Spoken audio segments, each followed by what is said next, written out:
ఈరోజు మనం చెప్పుకునే నీతి కథ బుజ్జి మేక. దేవగిరిలో నివసించే సుబ్బయ్య ఒక మేకపిల్లను పెంచుకుంటున్నాడు. దానికి బుజ్జి అని పేరు కూడా పెట్టాడు. రోజూ ఉదయాన్నే పనికి వెళ్లేటప్పుడు దాన్ని కూడా తీసుకెళ్లేవాడు. ఎప్పటిలానే ఆ రోజు మేకను తీసుకుని పనికి వెళ్లాడు సుబ్బయ్య. పక్కన పొలంలో దాన్ని వదిలి పనిలో పడ్డాడు. అదే అదునుగా ఓ దొంగ దాన్ని ఎత్తుకుపోయాడు. కాసేపటికి వెనకకు తిరిగి చూసేసరికి మేకపిల్ల కనిపించలేదు.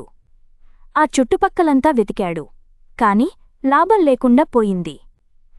మర్నాడు సంతకు వెళ్లిన సుబ్బయ్యకు అక్కడ తన మేకపిల్ల కనిపించింది. పరిగెత్తుకుంటూ వెళ్ళి, ఇది నాది, ఇక్కడికెలా వచ్చింది అన్నాడు సుబ్బయ్య. మేకలన్నీ ఒకేలా ఉంటాయి. ఇది మా మేక అంటూ జవాబిచ్చాడా దొంగ. ఇక చేసేదేం లేక గ్రామాధికారికి ఫిర్యాదు చేశాడు.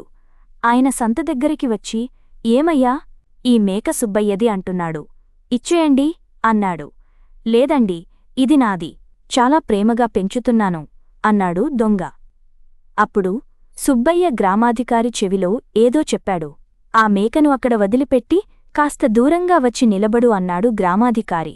ఎందుకలా చెప్పారో తెలియక అలాగేనంటూ దూరంగా వచ్చాడు దొంగ. అతన్ని సుబ్బయ్యని పక్కపక్కన నిలబెట్టాడు.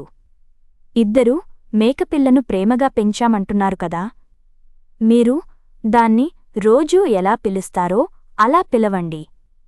అది ఎవరి దగ్గరకు వస్తే వారిదే అన్నాడు గ్రామాధికారి. మేక, ఇటురా అని పిలిచాడు దొంగ. మేకపిల్ల అస్సలు కదల్లేదు.